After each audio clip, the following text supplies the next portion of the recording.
create and upload a quick video, just something I rushed through in a very short time. The content of the video?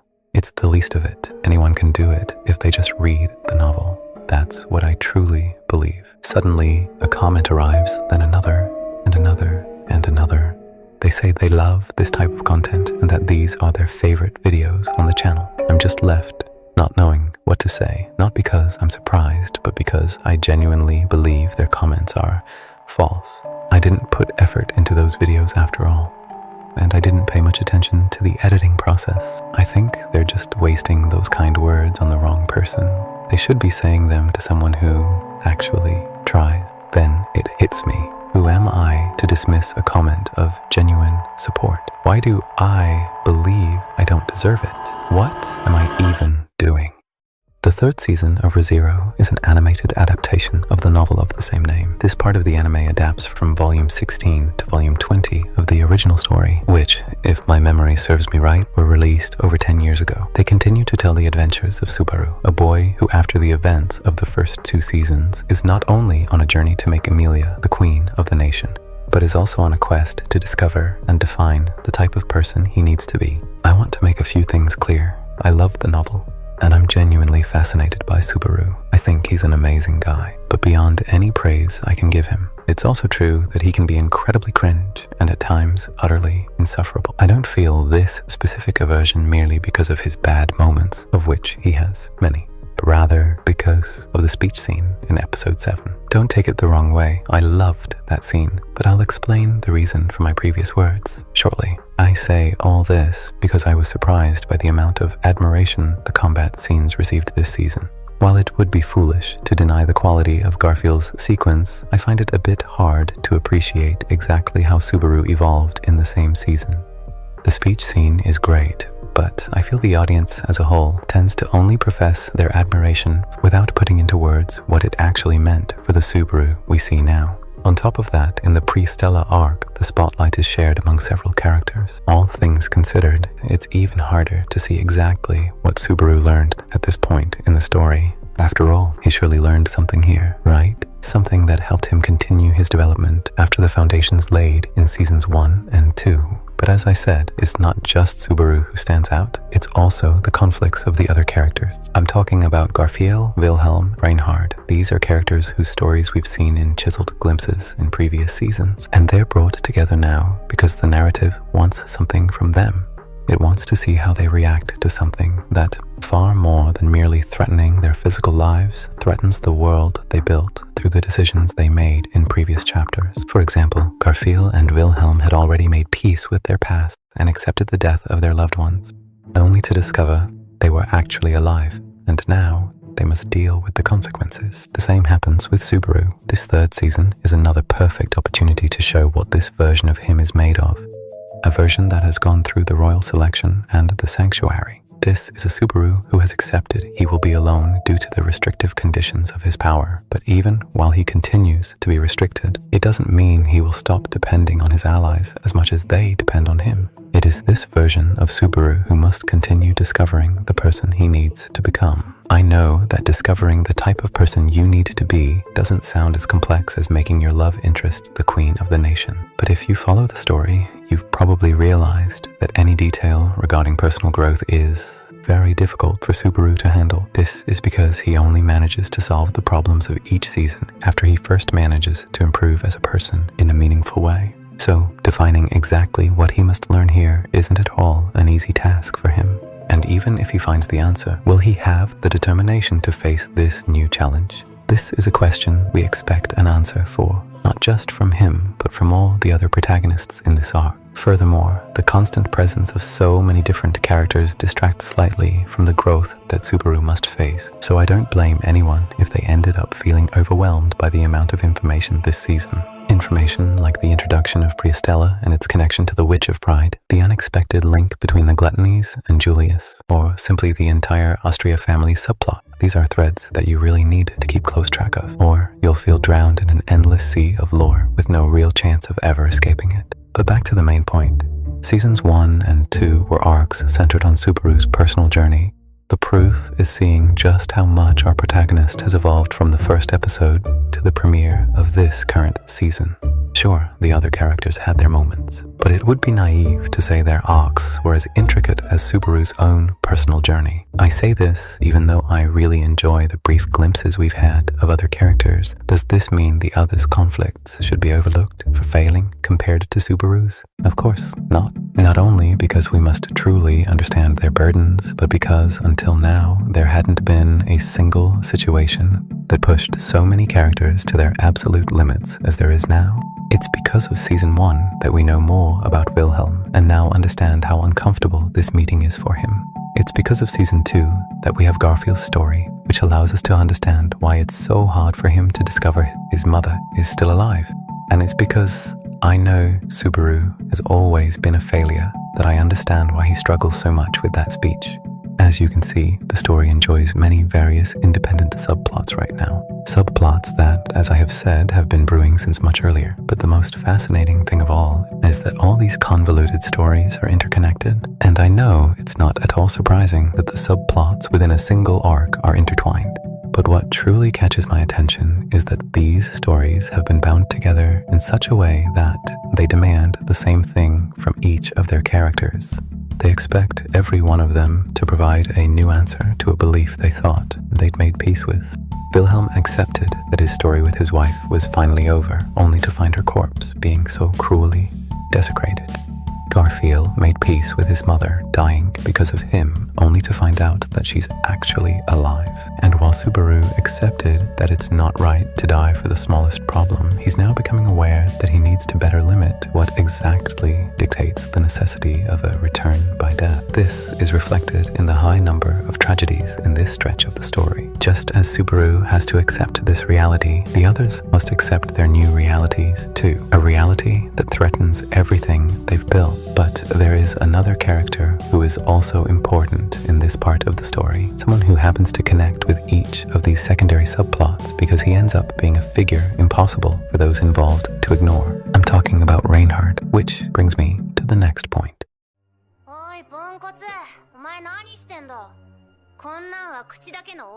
It's difficult to talk about Reinhardt because it feels like the story itself doesn't even want to, and I don't blame them. Making Reinhardt too available would make obstacles non-existent for Subaru. In the novels, after the events of Pristella, we had to wait for almost another 10 whole years just to see him in action again. But Reinhardt isn't just a character defined by his strength. By this point in the story, it's hard to build a plot around him, and that's because he hasn't had any prior development like the other characters mentioned in the video. We've only had glimpses of his personality, but those glimpses don't show us who he really is. It barely gives us all an idea of the direction his character is heading. He is someone who is absolutely perfect in every way, but he's so perfect that it's terrifying, and it's this very perfection that creates an invisible barrier between him and his relationships. It's hard to put into words, but when people idolize someone for what they represent, they can end up worshipping a version that simply isn't you, a version that doesn't exist. That's why Reinhardt can't help but feel lonely, and while his own family could help him cope with this uniqueness, unfortunately, family isn't an option he can turn to simply because he doesn't even really have one at all. You know what I mean by that. Even though we know Reinhardt has a great friendship with Julius and Felix, that doesn't change the fact that even they feel overshadowed by the redhead's talents. Of course, his friends recognize that these feelings of inferiority would only make the knight sad if he ever found out. But sometimes it's simply inevitable to compare yourself to someone who is better than you at everything. Reinhardt needed to have someone who wasn't necessarily his equal, but someone who could understand him because of his personal shortcomings, and that person would be Felt. I really enjoy the dynamic between Felt and Reinhardt. Felt isn't easily impressed by the knight's superhuman abilities, and because of that, she has her own unique approach to him, treating him in a manner that reminds him that, despite his astonishing skills and feats,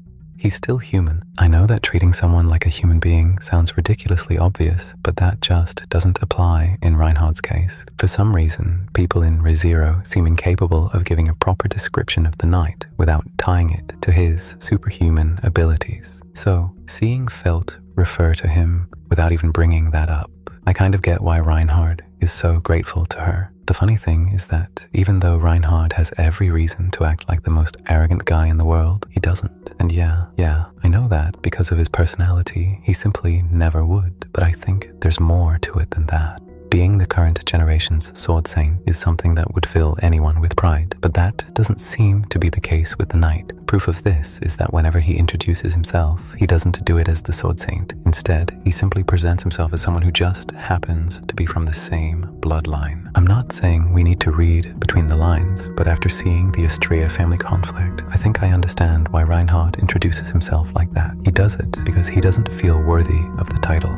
It's funny how the two most capable men in the anime, deep down, seem to feel like they don't deserve everything they've achieved. This would be the background Reinhardt brings into Season 3, and just as everyone else will be put to the test, it's also his turn to face a situation where his superpowers won't be of any help, and it will be something that puts his human side on full display. I'm talking about the truth behind the death of his grandmother, Teresia. As I mentioned earlier, both Wilhelm and Garfield also have to deal with an unexpected situation, but the interesting part is that their conflicts actually start because of the red-haired knight. It's fascinating how Reinhardt's mere presence in this part of the story was the trigger that made both of them question themselves, and that's why I felt it was necessary to bring it up. But there is one final piece that ties this chain of events together, and I feel it wraps it up perfectly because it will show the other side of the same coin, the two sides of being the kind of hero Reinhardt represents. I'm talking about Subaru.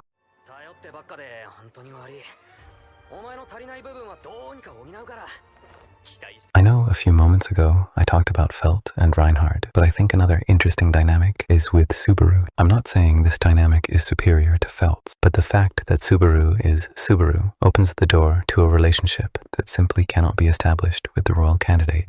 You know, no matter how much you appreciate a girl, there are things you just feel more secure discussing with someone of your own gender. But that sense of comfort goes beyond that between these two protagonists. And that is because the two of them are actually far more alike than you might think. Both of them are notoriously terrible at communicating their inner feelings. Both of them developed deep-seated trauma because of their respective families, and both hold great power. I know narrated that way, it doesn't sound convincing.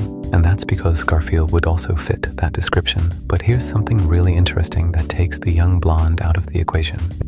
Neither Reinhardt nor Subaru think they are special. Unlike Garfield, who unironically believes that he's actually some kind of protagonist, both Subaru and Reinhardt are forced to take on the protagonist role in order to cling to the loved ones they have left, but that ends up being a lonely path. No matter how much Subaru actually develops or truly trusts his friends, it doesn't change that unless he reveals his power's exact circumstances, he'll still be alone in a certain way. And Reinhardt also carries something similar for the sake of the service he offers to his nation. It is because of this service that it has been necessary for him to ignore his feelings and maintain appearances in his work. I mean, it must be hard to maintain appearances with your closest relatives whom you are fighting with, while your duty as a knight demands you interact as if nothing were wrong. I know acting this way is the most mature thing an adult should do, and these two are no longer children who wouldn't understand this. But even when it is one's duty to keep up appearances and rise to the occasion, that doesn't change the fact that constantly pretending everything is fine can be self-destructive. Moreover, not all adults manage to carry this burden. Want an example? Just look at the scenes featuring Reinhardt's father. This part of the story is fascinating because it allows all participants to face the thing that haunts them and that they can no longer ignore, including Heinkel. But while Garfield and Wilhelm's subplots follow a path and resolution befitting them, I can't help but think that Subaru and Reinhardt's stand out more. I don't just say this because they are the most important characters in the series, but as I mentioned before, the decisions they make are two sides of the same coin. While one is loved and applauded for doing the work of a hero, the other is despised for doing that very same thing. But I think we're getting ahead of ourselves. There comes a crucial point in the third season where both must finally address a problem they've been putting off. For Subaru, that moment is the speech scene, while for Reinhardt, the equivalent is none other than his family reunion. While both end up doing the right thing, it doesn't feel like it was actually for the best. Don't get me wrong, Obviously, Subaru chose to be a hero and give that speech, but that doesn't change the fact that it now dictates his future actions. He has to win the battle to back up his words, regardless of whether you think it's morally right. Aldebaran had a point about the burden he'll bear if he chooses to be the one to inspire hope. As for Reinhardt, he accepts being the hero the situation requires, even if it further ruins his already strained family relationships. You could criticize his lack of tact in choosing the words to address his grandfather. But what's undeniable is that if Reinhardt hadn't made that decision, his entire family would have died at the hands of his grandmother, something Theresia never would have wanted. To ensure that this never came to pass, he finally decides, once again, to be the one to bear the weight of his family's sins, just as he did 14 years ago. This is what I mean when I say that both have to take the reins of the situation. But while one is loved and cheered for his actions, the other only ends up further despised for those very same deeds. It's quite ironic how the weakest being in the world achieves a better outcome than the strongest human on earth, but their journey doesn't end there. Now that they've both made their choice, they must learn to live with the weight of that. I know Subaru is still very much Subaru after season 2 and leading up to Pristella. He only learned that his actions have consequences for others, but I think he's yet to learn that his actions also have consequences for himself, specifically for his sense of self. In fact, this is a moment the story uses to start questioning Subaru about the limits he should consider when using his power. After all, sacrificing himself to save Emilia isn't the same as sacrificing himself to save a random citizen he's never met, but even so, his moral compass dictates that he should help them. And as if that wasn't complicated enough, there's also another variable, the variable of respecting the choices and the resolve of the people involved. Subaru has recently realized that his life is valuable to others, but just because he understands that doesn't mean he can instantly process the admiration and respect people have for him. Rather, it's a process that he's started to accept, but while he's still building that inner strength,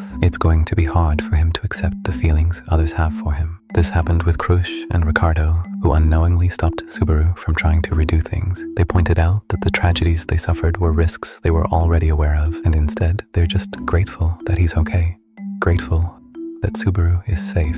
What kind of person would Subaru be if, even after hearing this resolution, he chose to disregard the words of those he claims to cherish, just to redo everything? The answer leads down a path hard to imagine, and even I can't quite see the right answer. Ironically, I think it's fitting for this mental burden to be placed on Subaru right now. That's because the Pristella arc challenges a side of him he's been ignoring, a side that even the events of the first and second seasons couldn't address. I'm referring to his mindset. It's no surprise that the protagonist's way of thinking isn't the best. We constantly see him belittling himself, a problem he's been carrying since the very first season. While I'm well aware I said Subaru has had plenty of development in the first 2 seasons, it's also true that growth doesn't instantly turn you into the smartest person in the world. I think a character, just like a person, can learn something at a certain stage in life, but that knowledge only makes them competent in one specific area. And believe me, life has far more subjects than you'd imagine. In season 1, Subaru accepted that while he can't reveal the circumstances of his power, that doesn't change the fact he can still trust others, even if he can't share every detail of the future. At least that was the case until Ram's incident.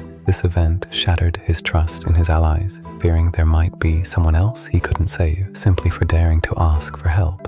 Season 2 would go on to teach him that sometimes these kinds of accidents just happen no matter how careful you are.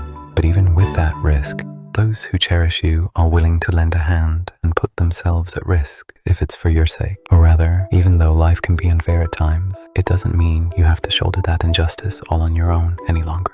These painful conflicts successfully developed Subaru's trust in others to a certain degree, but they didn't build his own self-confidence. Proof is he's still the same boy struggling with self-esteem issues. I believe the current season aimed to challenge this negative side of Subaru, the side that still holds himself in low regard. I say this with total confidence because in season 4, this will be the resolution to one of the story's core pillars. So think of it as season 3 having just laid the groundwork for what's to come. Everything I've said regarding the renewal of Subaru's self-esteem is best captured by the speech scene. You see, I'm aware it was necessary for someone to give that that speech to save the city from falling into madness. But here's an interesting point. Is it truly right to have someone with a background like Subaru's take on the responsibility of motivating and inspiring others? I know the socially accepted answer is yes, but I wonder, is it truly right to pile all these responsibilities and ideals onto someone, to force him to carry such a burden for the sake of strangers when he doesn't even fully know himself yet? Sure, innocent lives must be saved, but at the end of the day, these are people Subaru has never met and never will. Or would you actually risk your life to save a stranger over your own family? I know it's not the most direct comparison, but the resulting dilemma is much the same. I'm of the mind that it's better when someone takes action on their own initiative. Because of that, I have mixed feelings about how the story forces this scene upon Subaru. And as a viewer, I genuinely disapproved of how things were being resolved at the time. That was my take, until I realized something. Subaru was never qualified to give the speech, and that's exactly why it was right for him to do it. Subaru has always been the type who's truly competent when a situation is impossible. At least that's how others perceive him. But the harsh and bitter reality is, he never measured up to the situation. He wasn't up to the Elsa incident. He wasn't up to Betelgeuse's attack. And he wasn't up to the events at the sanctuary. Yet even when it's a task he can't handle, that doesn't mean he should stop trying. Because if he doesn't do it, no one else will. Many of the great feats in human history didn't exactly come from people who were ready for the situation. Rather, they came from those who, despite being unprepared, decided to give their all. Sure, Subaru saw giving that speech as an impossible task, but at one point he felt the exact same way about defeating Betelgeuse. That's why I love the resolution of this scene. Subaru no longer has a reason to be daunted by a seemingly impossible task, simply because he has already made the impossible possible in the past. Ironically, Regulus isn't the only greedy one at this point. Subaru's greed is actually far greater. It's during the Priestella incident where he voluntarily expands his greed, shifting from wanting to save only his friends to wanting to save every innocent soul in the city too.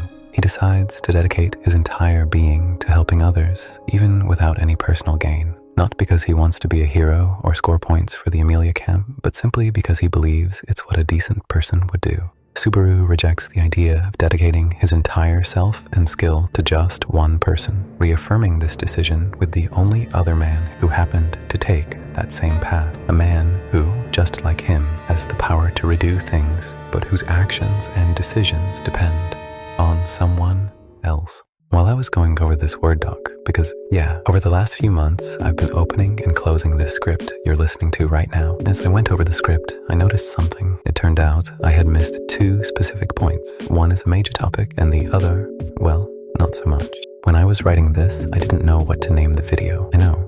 I used stagnant in the title, but there were other options at first. I eventually went with the word from the thumbnail because I feel it truly describes the current state of the series. I chose this because even after repelling the witch cult, you don't really get that euphoric sense of victory given the heavy price they had to pay. Honestly, I'd say the ending of season 3 feels more like just an elegant way to lose. They managed to deal with Capella, but couldn't find a way to restore the citizens turned into floss. They defeated Sirius, but no major revelations came from it, and that's without even mentioning the sheer loss of human life caused by the cult. Even the protagonist's conflicts don't reach a satisfying resolution. For instance, Garfield cannot decide whether or not to share his mother's condition with his sister and grandmother. While Wilhelm manages to say goodbye to his wife, he fractures his family ties even further in the process, and Reinhardt must once again put his duty as a hero before his family, ironically, for the sake of his own family. So what was gained from all this?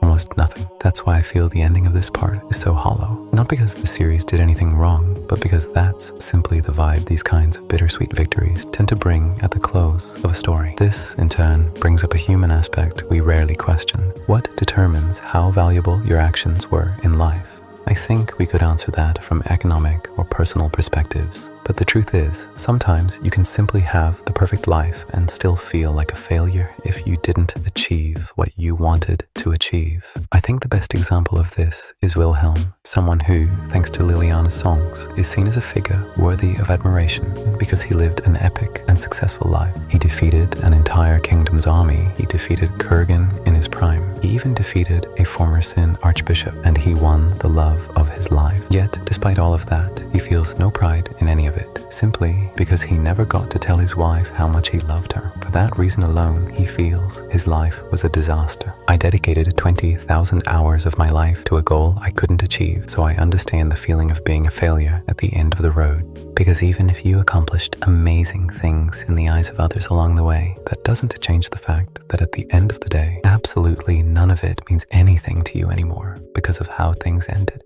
Wilhelm achieved goals he never even aimed for, but failed at the one dream that gave meaning to everything else. These characters lead amazing lives that have been lived splendidly well, yet it only takes the sudden and unexpected emergence of a single threat to their core beliefs to reveal just how fragile the foundation of their being can be.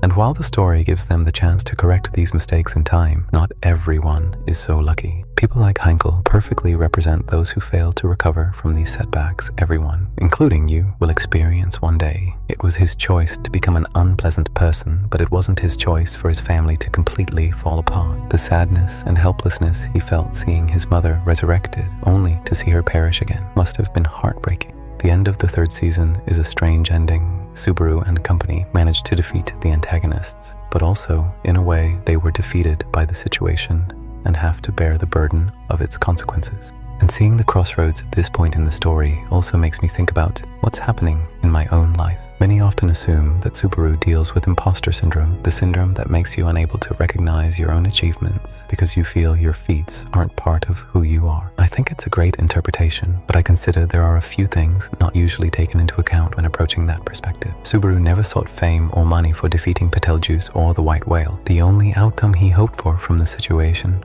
was the well-being of his loved ones. He does this simply because he is a man with the same ideals as Wilhelm, which in turn is the reason why they get along so well. That's why he refuses to accept the compliments he receives for his feats, because what he considers he achieved differs greatly from what others believe he accomplished. Subaru doesn't have a psychological disconnect from his achievements. Rather, he has an existential disconnect. That's because at this point in the story, he still cannot see himself as others do. However, the speech scene is magical and upsetting to me. It's magical because it's the first action the protagonist takes while being aware of the weight of his act, and it's upsetting because it makes me see things reflected in him I simply don't want to remember. It makes me realize that I make videos I don't like just because they work, and because the platform's algorithm rewards me for this decision, it rewards me for wearing a mask that simply is not me. And all this while I ignore the positive comments that people leave me because they simply leave them on videos I consider aren't worth it. But at the same time, I let the negative comments from those unimportant videos affect me. Why do I only accept the bad and not the good? I don't know. Taking so long to notice that self-destructive behavior makes me feel like a hypocritical idiot, because I always criticized Subaru for not recognizing certain good things about himself, while at the same time, I was doing the same thing I complained about. I have sacrificed a lot to get here, and many of those things I sacrificed are things I don't regret.